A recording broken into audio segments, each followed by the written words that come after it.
तो यहाँ एपिसोड के स्टार्टिंग में एक ग्रेजुएशन सेरेमनी हो रही होती है। बहुत लोग खुश होते हैं, कुछ लोग दुखी होते हैं और यहाँ पे डिस्कशन कर रहे होते हैं साथ में बैठ के। और वहीं पे हमारे अकेले बैठे हुए मेन कैरेक्टर मिराई को दिखाया जाता है, जो कि बहुत ही डिप्रेस्ड है।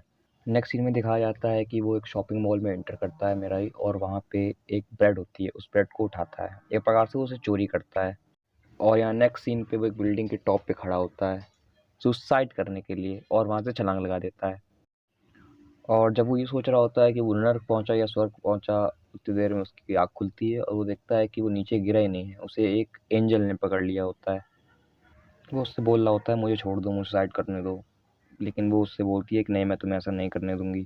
फिर वो एंजल को बताता है कि उस दिन के बाद से मेरे लिए ज़िंदगी में जीने का कोई मकसद नहीं है। वो एंजल कहती है हाँ मुझे पता है, मैं एक एंजल हूँ, मैं ऊपर सब देख रही थी।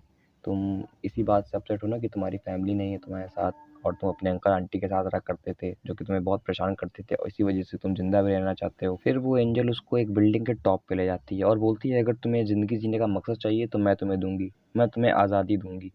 फिर मीरा पूछता है कैसे, तो वो बोलती है कि मैं तुम्हें, मेरे पंख देखो, मैं तुम्हें ये पंख दूंगी और एक एंजल एरो दूंगी। वो एक लाल कलर का क्रिस्टल निकालती है और कहती है ये एंजल एरो है, इससे अगर तुमने किसी भी इंसान के ऊपर यूज़ किया तो वो तुम्हारे पैर में पड़ जाएगा। फिर मेरा कहता है नहीं मुझे कुछ नहीं चाहिए, और खड़ा होता है और फिर से अपने सुसाइड करने के लिए चला जाता है। वो कहता है मुझे मरने दो। और फिर जब वो जा रहा होता है पीछे से वो एंजल उसको 3 सर्कल देती है, एक उसके गले में होता है और 2 सर्कल उसके हाथ में होते हैं। फिर वो कहती है मैंने तुम्हें एबिलिटीज़ दे दी हैं, अब तुम कोशिश करो पंख निकालने की। और उसके बाद मेरा एक कोशिश करता है और हाँ उसके पंख आ जाते हैं। पहले तो मना करता है लेकिन बाद में फिर वो स्काई डिस्कवर करता है और उड़ता है और उसे अच्छा भी लगता है। और वो एक जगह पे रुकता है जहाँ पे लाइट बहुत ग्रीन होती है, और वहाँ पे एक पत्ते की शेप का वो कुछ देखता है, और उसे देख के वो एक बचपन की लड़की याद आ जाती है उसे, जो उसकी दोस्त रहती है। और रात को थक करके वो बैठ जाता है और वहाँ पे एंजल आती है और पूछती है कि तुम्हें कैसा लगा, तब वो कहता है कि मुझे अच्छा लगा। और वो एंजल आके उससे वहाँ बताती है कि वो एक अपर सेकंड लेवल रैंक एंजल है।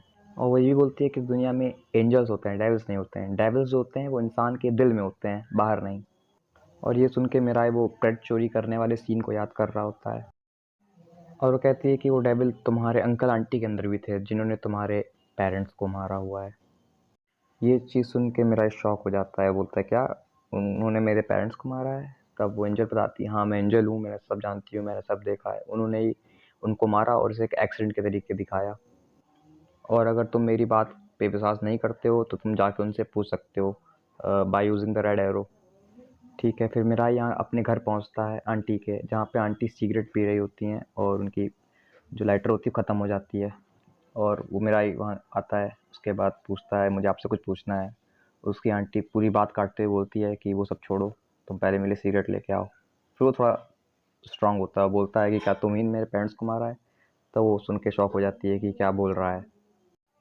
और उसके बाद मेरा ही सच बुलवाने के लिए रेड एरो यूज़ करता है, और वो अपनी आंटी को रेड एरो से शूट करता है, जिससे वो आंटी उसके पैर में पड़ जाती है और उसके बाद उसको सच्चाई बताती है। तभी पीछे से उसके अंकल आ जाते हैं और उसकी आंटी को मारने लगते हैं सच बताने के लिए। और यहाँ जो मिराई होता है वो रो रहा होता है और गुस्से में बोल देता है कि उनको नहीं, तुम लोगों को मरना चाहिए था। ये बात उसकी आंटी सुन लेती हैं, और चूंकि उसने रेड एरो यूज़ कर रखा था तो उसकी आंटी अपने आप को चाकू से मार लेती है। मिराई इस क्रिस्टल की पावर को देख के शॉक हो जाता है। फिर वो कहता है हमें एम्बुलेंस बुलाना चाहिए। फिर एंजल बोलती है कि नहीं, उसकी कोई ज़रूरत नहीं है, ये मर चुकी है और अभी एक दूसरी एंजल इसको लेने के लिए आती होगी। तभी दिखाया जाता है आसमान से एक और एंजल आती है और उसकी सोल को उठा के ले जाती है। और यहाँ मिराई अपने फैमिली के डेथ पे रो रहा होता है और अपनी माँ की उस बात को याद हो कर रहा होता है कि तुम खुश रहो। और उसके बाद कहता है ठीक है मैं जीऊँगा और मैं खुश रहूँगा। और अपने मम्मी पापा और अपने भाई अकीरा को याद कर रहा होता है। और यहाँ एक होटल का सीन दिखाया जाता है, जो कि वो उसकी आंटी की डेथ के 3 दिन बाद का सीन है, और वो वहाँ पे रह रहा होता है उस होटल के मैनेजर को अपने कंट्रोल में करके। फिर मिराई उठता है और कहता है ये ऐसे नहीं चल पाएगा, यहाँ हम लोग कितने दिन तक रहेंगे, मुझे कुछ करना पड़ेगा, पैसे कमाने पड़ेंगे। उसके बाद ये बात सुन के एंजल कहती है अगर तुम्हें पैसे चाहिए तो तुम अपने अंकल और उनके बच्चों को मार दो, फिर सारी प्रॉपर्टी पैसे तुम्हारे हो जाएंगे। और वो मिराई को एक वाइट क्रिस्टल इंट्रोड्यूस करती है जिसका यूज़ करके किसी की जान ली जा सकती है। और वो उसे बताती है कि जो व्हाइट क्रिस्टल है ये स्पेशल रैंक के एंजल रखते हैं, और तो और जो गॉड होते हैं वो भी रखते हैं। और फिर वो उसको ये बोलती है कि अरे मैं तो तुम्हें बताना ही भूल गई कि तुम भी उन 13 कैंडिडेट्स में आते हो जो कि गॉड बन सकते हैं, वो तुम भी उसके एक कैंडिडेट हो, और तुम भी कभी भी गॉड बन सकते हो अगर तुम फर्स्ट रैंक होते हो तो। और यहाँ मिराई को जीने का मकसद मिलता है, गॉड बनना। वो कहता है अब मेरे पास कुछ मोटिव है ज़िंदा रहने का। और यहाँ हमें नेक्स्ट पे दिखाया जाता है कि एक एंजल जो है वो एक वाइट क्रिस्टल का यूज़ करके एक रेड क्रिस्टल वाले को मार देता है। और यहीं हम लोग की एक्सप्लेनेशन ख़त्म होती है।